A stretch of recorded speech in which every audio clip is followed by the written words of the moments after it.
سلامونه.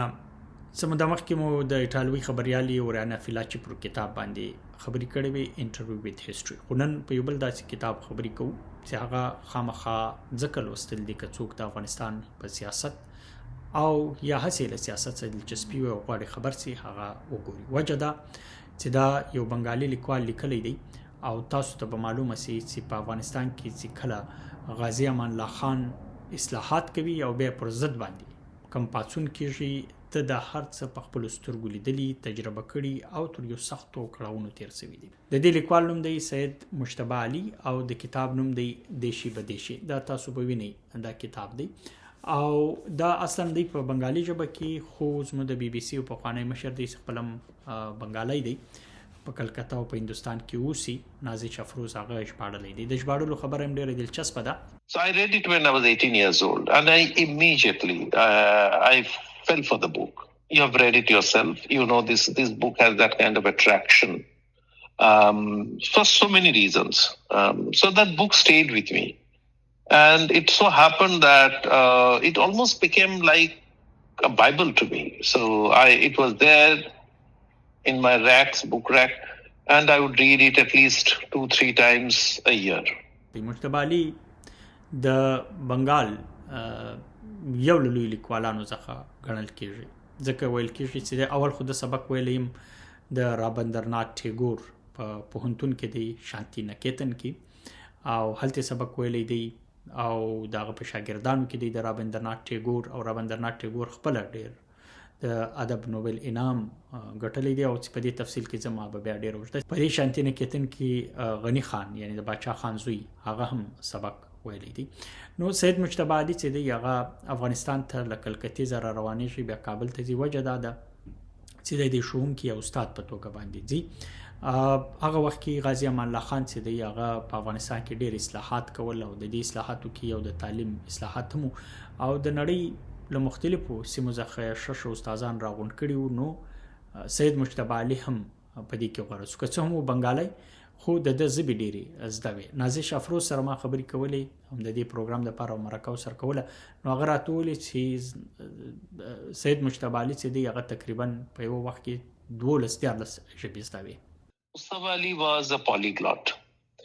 He knew 13-14 languages and he was completely adept in so many languages like Farsi and Pashto and Arabic and German and French and Russian, apart from the few Indian languages. که څه هم دا په بنګالي کې دی، خو نازش افروز دا ژباړلی ولې دی. اول به پر دې خبرو وکړو ځکه نازش افروز چې دی هغه هم د دې کتاب له وجې څخه افغانستان سره مینه پیدا شوې ده او بیا به ټول په افغانانو پسې ګرځېدی چې کښېني ورسره خبرې وکړي. بیا بي بي سي ته راغی، نو کابل کې بیا وظیفه شوه. او دا کتاب بله دلچسپه خبره دا ده چې دا د ډاکټر نجیب چې پخوانی ولسمشر و د هغه د لور مسکا په نوم کړی دی، ځکه چې مسکا یو وخت کې له ده سره په دغه کې وه، په بي بي سي کې یو ځای کار کولی. نو هغه کیسه هم دی راته کوي. Yes, I dedicated it to Muska because so again Muska and I became very good friends when she was also working for the BBC in London, and we would talk about Afghanistan a lot. And we were planning to do a photography project on the Kabuliwalas living in Kolkata, starting from Tagore's short story of Kabuliwala. And so she prevailed on me. She said that no, Nazis, you need to translate it for us, for me at least. بله خبره دا ده چې د دې کتاب کې نازش افروز یو بل کار کړی دی. هغه دا چې په دې ټول کتاب کې تاسو وګورئ د غازي امان الله خان د حکومت پرځولو په اړه باندې د په دې کتاب کې دا شک کړی دی چې دا په هغه وخت کې په هندوستان واکمن فرنګیان یا انګریزانو چې پکې لاس یې درلود. بیا نازش افروز خپله ځي برټش لایبرري کې ځینې ټیلیګرامز ګوري، نو په هغه کې دی وایي چې ما ځینې داسې ټیلیګرام پیدا کړو چې د هغه وخت له کابله ریلیټ شوي وو لندن ته. په هغه کې یو ټیلیګرام دا هم دی چې هلته په برطانیې چې کوم چارواکی دی هغه خپل حکومت ته لیکي چې دلته حالات خراب دي، خو موږ ته شور بازار دا یقین راکړی دی چې کله دغه بلوي کېږي نو موږ به ستاسو په چمګاونډ کې اوسېږو، نو هلته به ستاسو تحفظ کوو. نو دا اړخونه دي. او بله دا چې دلچسپه خبره په دې کې دا هم شوې ده، نازش افروز خپله ترجمه یې کړې ده.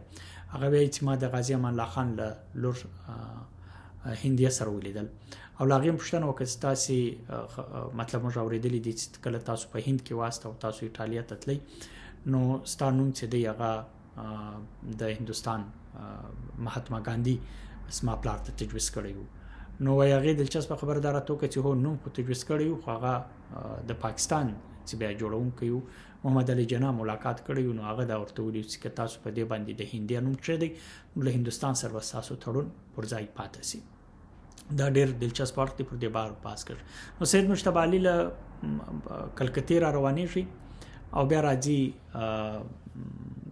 پېښور ته او له پېښور بیا ځي افغانستان ته پېښور ډېر ښایسته تشریح کړی دی تاسو کو ګوري پېښور که څوک هغه وخت کې لیدل غواړي نو تاسو ته مجتبی علي بمبار ولي کڅم په انګریزي په اصطلاح ګلمپس دی خو ډېر خوندور دی پر کوم موضوعاتو خلک خبرې کوي څنګه ناستې پاستې ده چیرې ځي میلمستیا څنګه ده پېښور خپله څنګه دی په دې کې ډېر دلچسپه خبرې دي لکه د دې کوم کوربه دی هغه هم یو پولیس سی آی ډي افسر دی او هغه چې کله دی راولي نو یو بل افسر وراسي یو بل چارواکي وراسي د پولیسو ودته وایي چې دغه خط دی نو دی وخاندي او مجتبی علي وایي تاسو ولې وخندل وایي زما ځکه وخندل چې ماته دا خط راغی چې دلته یو بهرنی راغلی دی نو تاسو د هغه تحقیقات وکړئ نو وایي خندل ولمارته ورته ووایي چې زه یم وایي نه زه پښتون یم او زه پر خپل میلمه جاسوسي نسم کولی بیا پېښور تشریح کوي چې دا د تجارت مرکز دی هر ځای کاروان سرایونه دي چې لوی لوی بزنسمنان لوی لوی کاروباریان له منځنۍ اسیا هندوستان ته مالونه وړي له هندوستانه هلته وړي او پېښور هغه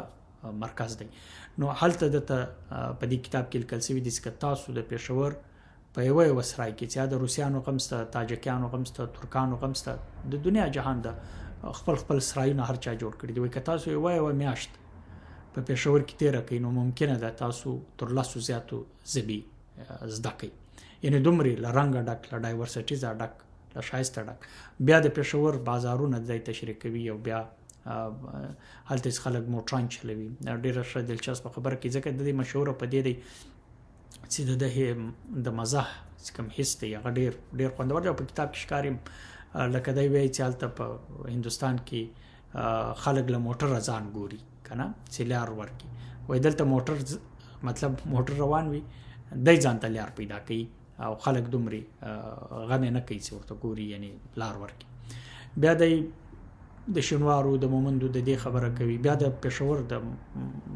سړیو خبره کوي چې ځانې په دې مازدیګر کې عطر لګولي وي ښایسته جامې اغوستي بریتونه ډېر ښه جوړ کړي وي صفا وي او پټکي تړلي وي او بیا دومره ښه جمله لیکي وایي دا پټکی په دومره ښایسته انداز لیکلی وي سړي ته کله سوچ وراسي دا خدای چې سر جوړ کړی دی دا یې پټکي له جوړ کړی دی بیا دی ځي افغانستان ته بیا کابل ته ځي او بیا په کابل کې دی یو خدمتګار دی هغه دی عبدالرحمن او عبدالرحمن چې دی په څومره ښایسته انداز تشریح کوي چې عبدالرحمن څنګه سړی دی د پنجشیر دی عبدالرحمن او عبدالرحمن چې دی هغه د ژوند د هرې چارې ذمهواره وي او هر کار ورته کوي که نه بلکې هغه دی چې څوک یې تعارف ورسره کوي وایي دا عبدالرحمن دی ستا د بوټانو د پالشولو څخه واخلې بیا ستا د دښمن تر وژلو پورې وایي دا عبدالرحمن دا ټول کارونه کولی شي بیا عبدالرحمن ډېر دغه دی او وروسته بیا یو ناول لیکلی دی په هغه کې بیا د عبدالرحمن کرکټر ستاینې عبدالرحمن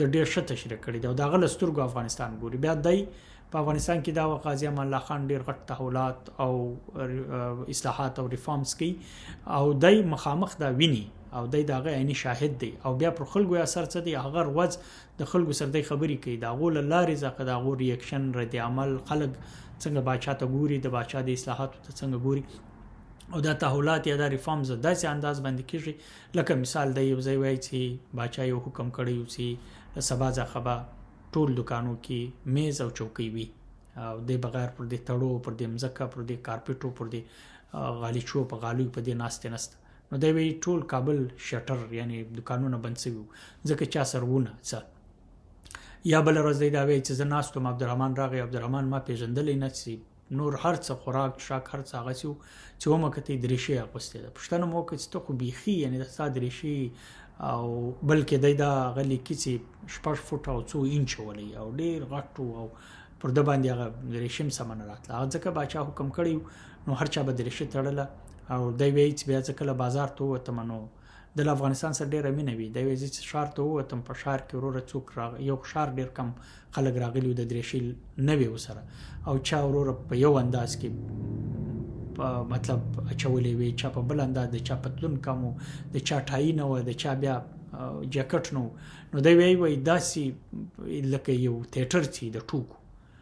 نو وایي د اروپایان راغلي وو، هغو به ورباندې خندل چې په څه بد حال باندې دا خلک. وایي په ما بیا دا ډېره بده لګېده، ځکه چې ما افغانستان په دا حالت کې نه لیدل غوښت. دی اصلا تللی و، دی به هلته د په هلته فرنچ یعنی فرانسوي ژبه ورښووله او بیا انګریزي هم ورښووله. لکه تاسو واورېدل د 12 څخه زیاتې ژبې زده وې. بیا دی یو ورځ په یو ځای کې ګرځي او دی وایي موټر ودرېدلی او یو سړی موټر څخه ما ته غږ وکړي چې دلته څه کوې؟ ما ورته زه ګرځم. وایي د هندوستان یم. الو د هندوستان یم. وایي دلته دا خو ډېر خطرناکه ځای دی. ما ته ویل ټینس ته زده دی؟ ویل ما زده مه دی. وایي بیا کله راسه له ما سره یې وکړه. وایي روان سو. چې روان سو وایي خلک پر ما باندې راغونډ سو. وایي تا دا سړی وپېژندی؟ ویل ما نه، دا خو ما نه وپېژندی. وایي دا د غازي امان الله خان ورور عنایت الله خان دی. وایي یو ښځه هم په موټر کې ورسره وه، نو لاړل. نو بیا دی ځي، بیا هغې ماڼۍ ته بیا له عنایت الله خان سره هغه دی لوبې کوي. نو دی هلته د داخل کې چې کوم سیاست دی هغه هم له نږدې ویني، د هغو ژواک، د هغو لایف، د هغو ژوند، د هغو کیسې. او دلته د کابل په کوڅو کې ګرځي، له شاګردانو سره خبرې کوي، عام خلکو د کرکټرو له لارې د افغانستان چې کومه سیاسي تحولات، ټولنه او دا تشریح کوي، د خلکو رد عمل څه دی، ډېر دلچسپه دی. او په دې کې یو بله ډېره مهمه خبره بیا چې کله پاڅون کېږي، یعنې دی په هغه ورځ باندې ویني چې کابل بدلیږي، خلک راځي، بچه سکاو راځي. هغه خیر وروسته راځي، اول په ښار کې ښار خالي وي، ویره وي، ترهه وي. غازي امان الله خان یو دوه خپل اصلاحات واخلي، ځکه چې دی وایي چې شینوار ولته پاڅون کړی و، هغه پر دې خوا را روان و، بچه سکاو دا بل طرف ته و، او دا فکر نه کېدی چې هغه به.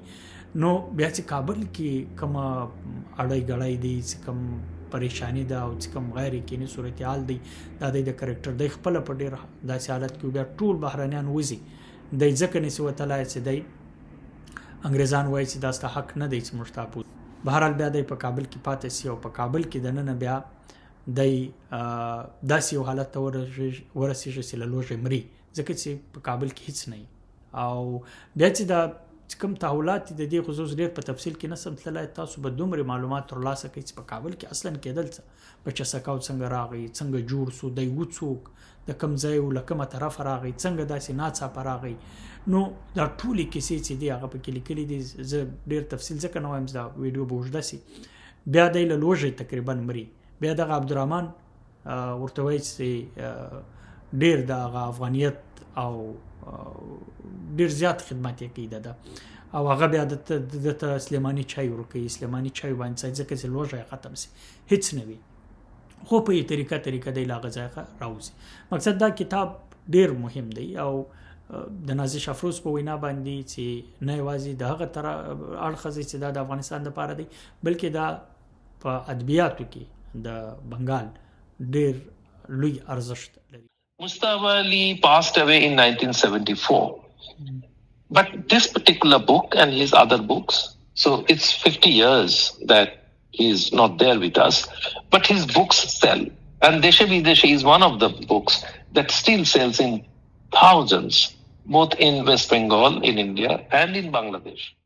او یو بل ناول لیکلی دی، هغه بیا د شبنم په نامه دی. هغه د لیلا مجنون د کیسې ریکریشن دی. هغه هم لیکلی دی، په هغه کې هم د عبدالرحمن چې د خدمتګارو د هغه کرکټر سته، او هغه کې یو ښځه ښکاره کړې ده چې هغه په کابل کې ده او له فرانس راغلې ده، او هغه ډېره زیات خیال فکر فیمینیزم او د دې خیر هغه بیا ځان ته یو که تاسو کله ناول هم پیدا کړئ د شبنم په نامه، هغه هم نازش افروز چې دی هغه ترجمه کړی دی او کولی شي. نو دا کتاب خامخا د لوستلو دی، او زما دا خیال دی چې که څوک په کتاب مینی کې یو ځل ولوستی نو دوم دریم ځل به خامخا لولي. نو به ښه وخت، تر بیا پورې خدای پامان.